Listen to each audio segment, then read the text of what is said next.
उद्धव व शिंदे गुट मामले में सुप्रीम कोर्ट में सुनवाई चल रही है। अयोग्यता को लेकर विधायकों की अयोग्यता, जिस पर स्पीकर को फैसला लेना है, लेकिन स्पीकर हैं कि फैसला लेने को तैयार नहीं, या यूं कहें कि मामले को टाले जा रहे हैं। लग ये रहा है कि स्पीकर को लगता है कि मामला यूं ही चलता रहेगा सालों साल और सरकार का वक्त खत्म हो जाएगा, टेन्योर खत्म हो जाएगा और केस यूं ही चलता रहेगा। लेकिन हो ये रहा है कि अब सुप्रीम कोर्ट पे सीजेआई फटकार लगा रहे हैं, कह रहे हैं कि आखिर हो क्या रहा है, क्या ये केस हमेशा यूं ही चलता रहेगा, इसीलिए इस मामले को लटकाया जा रहा है। सुप्रीम कोर्ट ने महाराष्ट्र विधानसभा के स्पीकर की भी क्लास लगा दी। बोलता हिंदुस्तान पर मैं हूं आपके साथ मिर्जा शाकिर अली। उद्धव शिंदे गुट मामले में सुप्रीम कोर्ट ने स्पीकर को फटकार लगाई, कहा केस हमेशा नहीं चल सकता। सीजेआई डीवाई चंद्रचूड़ की अध्यक्षता वाली बेंच ने महाराष्ट्र विधानसभा स्पीकर की भूमिका का जिक्र किया, कहा कि स्पीकर को मामले में फैसला करना ही होगा, लेकिन लगता है कि उन्होंने अभी तक कुछ किया ही नहीं है।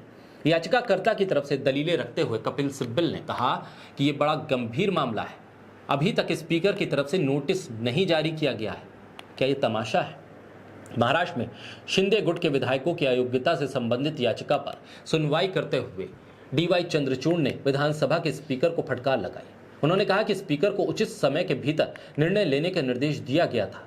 शिकायत यह है कि 4 महीने बीत जाने के बावजूद स्पीकर ने निर्णय के लिए कोई कदम नहीं उठाया। 11 मई के सुप्रीम कोर्ट के फैसले के बावजूद स्पीकर ने अब तक विधायकों की अयोग्यता पर कोई फैसला नहीं लिया। सुप्रीम कोर्ट ने महाराष्ट्र विधानसभा के स्पीकर से मामले के निपटारे को लेकर टाइमलाइन मांगी है। कोर्ट ने 2 हफ्तों के समय सीमा मांगी है कि आखिर कब तक आप इसका निपटारा करेंगे। डीवाई चंद्रचूड़ ने कहा यह मामला अनिश्चित काल तक नहीं चल सकता, स्पीकर को अयोग्यता पर फैसला करना होगा। स्पीकर को सुप्रीम कोर्ट की गरिमा का पालन करना होगा। उद्धव ठाकरे गुट ने एकनाथ शिंदे और उनके गुट के विधायकों की अयोग्यता पर स्पीकर को जल्द फैसला करने के निर्देश देने के लिए सुप्रीम कोर्ट में याचिका दाखिल की है। पिछले साल जब शिवसेना विभाजित हुई तो उद्धव ठाकरे गुट के 16 विधायकों को अयोग्य ठहराने की मांग की गई।